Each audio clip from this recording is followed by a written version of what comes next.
Roger Barker, who's a neuroscientist working with studying neurodegenerative diseases such as Parkinson's and Huntington's, and studying how these things progress, but also studying how to treat these things. almost exactly 21 years ago, I got my degree in physiology and psychology, so I jumped at the chance to combine my current passion of poetry with my very ancient degree, which is really exciting to be able to talk to Professor Barker and to even understand a lot of what he was saying. He's a very good communicator, I understood when I got him. And he gave me some wonderful images and phrases. He talked about the techniques you need, the kind of person you need to be involved in this kind of project, the hope that it offers, but also the patience you have to apply, because in order to see the results, the very real results that happen with your clients, it takes 5, 10, maybe 15 or 20 years to see that reality. And he also talked about, he had given me a lovely phrase about, the techniques. So it's quite a technical term, so I hope it's not too much for people, but basically he talked about taking a spoonful of fetal stem cells and splurting them into the place where the Parkinson's had done damage to the person's brain. Like I said, it's very technical terms for that. He wasn't quite able to work it into the poem, but I hope I could have gathered a lot of that anyway. He also talked about how they're in the process of reconstructing vulnerability. I love that. So it's a beautiful phrase. It's an amazing way to think about the changes that you're making to people's lives, whether it's the patients themselves or it's their families or whatever. Couldn't fit that into the poem either, but I just thought I'd share it. It's a great phrase. And he also talked about the physical technique, how you stain the cells, and the energetic ones come out green and there is orange. Inspired by the pictures and the cells, you've seen their cells kind of branch out, almost touch each other like this. And what I love is that the artist, Rosalind Wigan, has also used a tree imagery. So I took my inspiration for titles, and I'm really hoping I pronounced this correctly. The Norse mythological tree of life, Yggdrasil, which touches all the 9 world realms across the void. That reflected what we talked about here. I'm down here, I'm hoping I'm able to use this. This is Yggdrasil. We're in the process of continental drift, but not content to watch. We plot the opposite of avalanche, plant pebbles to stem destruction. We start with the unthinkable, remodeling the seat of self, a deft flick of the wrist, a spoonful of matter, steeped in patience, serves up an armful of new years. We bury rhizomes to glow deep in scorched earth, birthing coruscant blossoms, green as holidays, staying steady hands and beauty nimble fingers. Time ticks over glass arrays. Dazed by vistas, we dream the next step, next and next. Stack stones to bridge darkness, sparks trembling to coalesce. And root and branch dance, incandescent. Reach, clutch, reach the impossible, hold hands, bold and ready for a coming dawn. Thank you very much.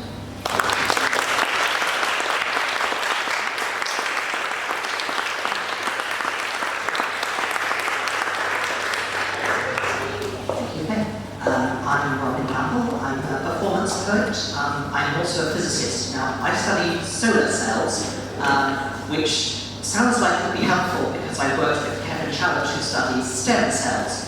There's actually no overlap at all, but I like to think that the fact that, like most of my poetry is about science, but this is about a bit of science that I totally don't understand. But I like to think that gives the poem a sense of the mysterious. So Kevin's work focuses on the physics of how the cell's environment affects the cell's development. So this poem starts off in one voice, then splits into 2 voices as you see stem cells differentiate between different types of cells they could be.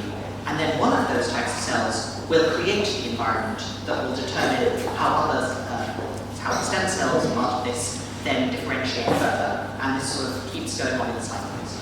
So it sort of starts out as a monologue, becomes a dialogue, and then eventually becomes sort of one whole being. The poem is called Tension. The tension between making and being life begins young. Before we've unfurled from a single kernel, our world shapes us, pulls pattern from potential, tugs at the tensing bones of our cells, and we change. We are the frame, spooling out filaments that cobble our body from disparate family into one entity, with tensions that tug at the squirming bones of our cells. We will be the future, when stones, hardened by the world, life, mother, open the definition of genes and we change. I hug you unclench. Let your fibres feel themselves, like warm hands catch snow. Your softness shapes me, cocooned in my own roundness. I bud, bloom, change. Finer and finer cycles define you, arrange and contain you, this framework that made you. I gently unpeel, head back and heel, a butterfly baby, alive, cakes. The world tugs at the bones of my cells, and I change.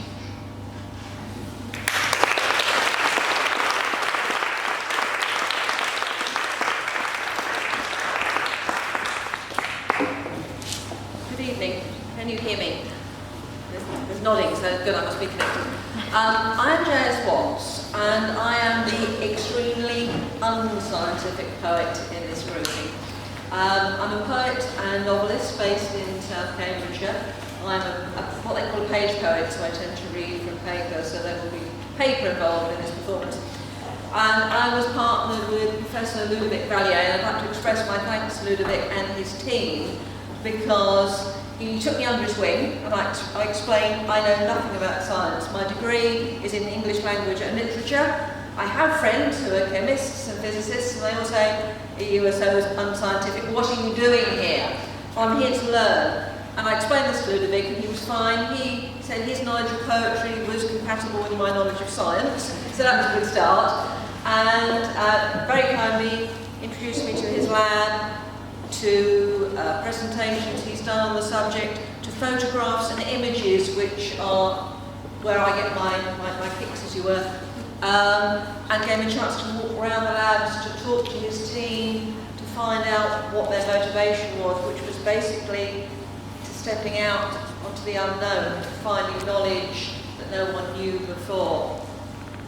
And so I came away inspired, and hopefully you will find in my poem, you'll find the images that I saw at some of his presentations, which include, rather like Fay, very organic things, but mine are gardens rather than trees. There was a pretty striking image of stem cells gathered on a pentip, which you will find reproduced in the poem.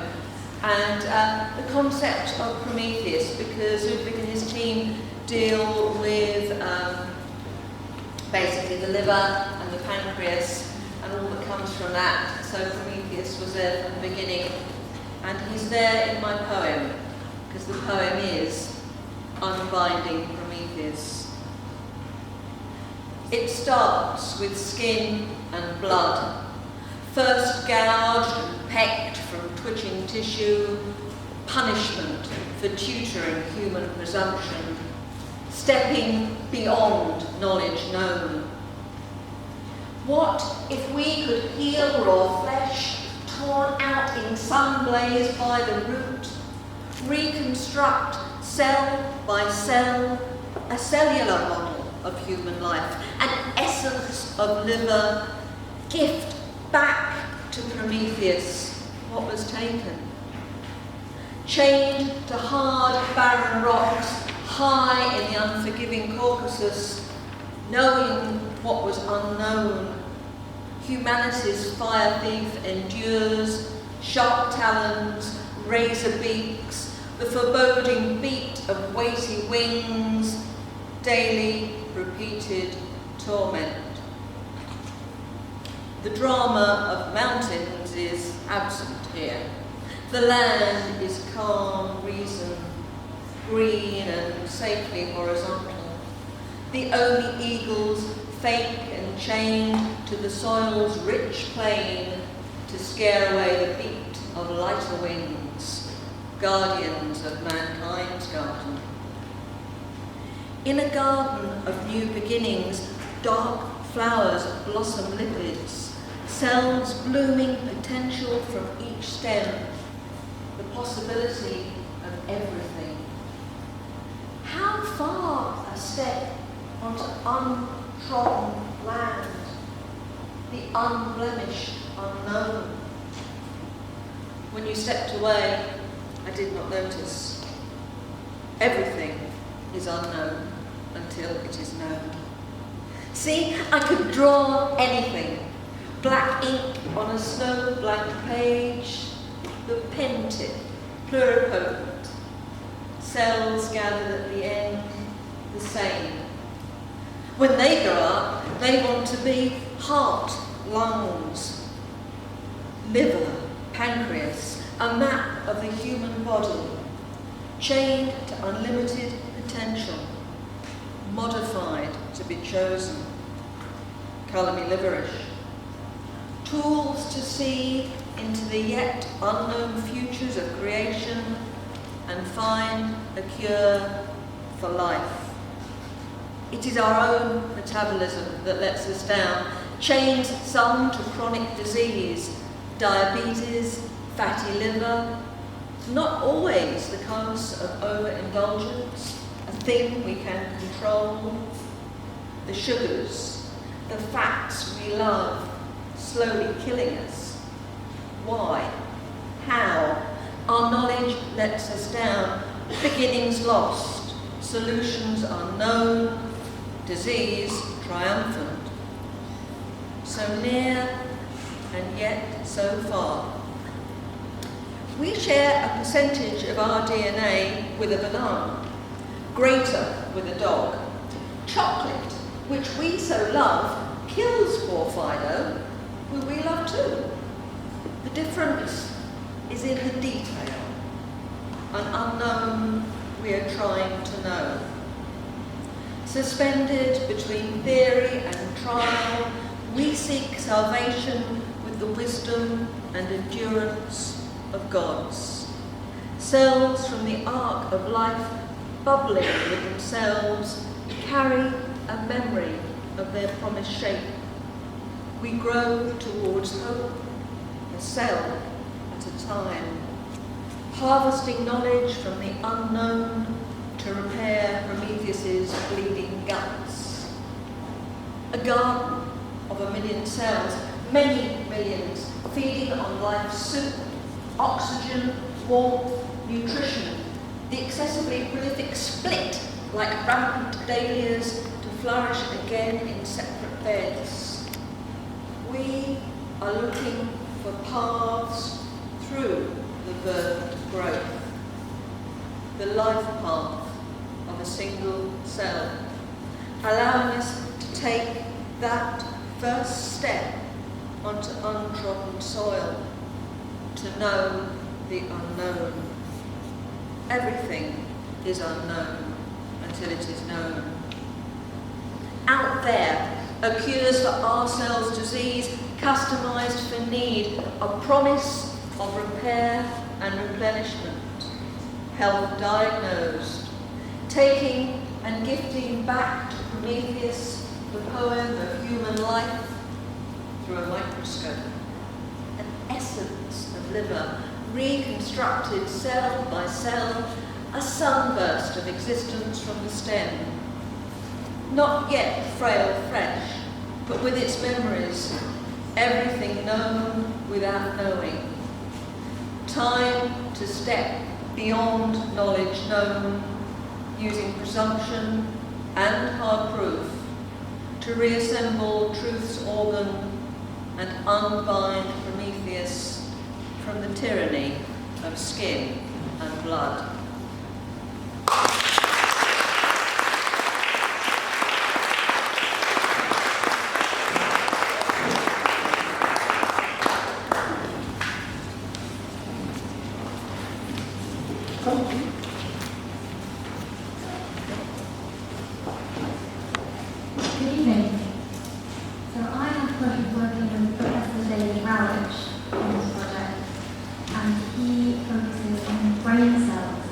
those that help neurons with signal transmission.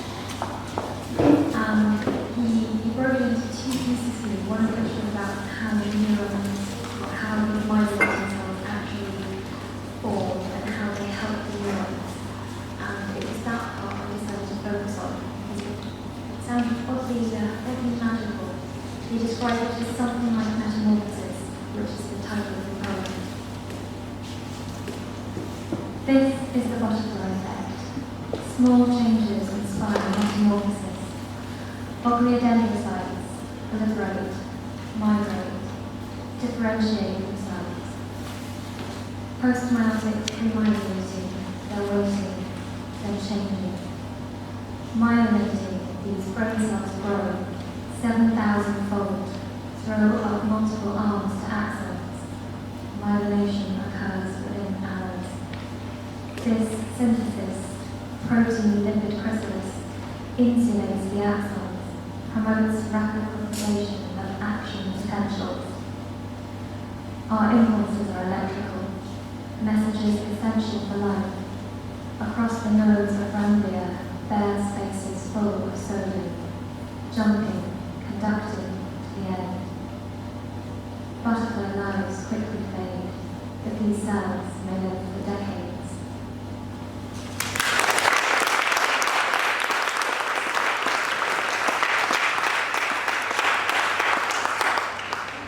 Good evening, everyone. My name is Benedict. I've been writing poetry since I was about 9. Cedric was my head scientist. I've known Cedric personally as well before this. And he's already pre-named and shamed me that we met in a bar and we didn't actually go to the lab or view anything scientific. But we did talk about creation and how it begins and how you have that moment of inspiration and then you have to expand it into something whole and large. Probably one of my fellow poets might recognise the theme of this is slightly Prometheus as well. It's a natural place to go for us. I am equally comfortable reading from the page and reading, but also I'm a student of literature as well. So it is probably one of the most vivid creation myths that there is out there, and it is personal, I believe, to us all. So this is kind of my reimagining of it, and also kind of stating that knowledge is a gift that we have, and it was a gift that was given to us, and it's not necessarily something we have to take. So this is called Stealing the Fire.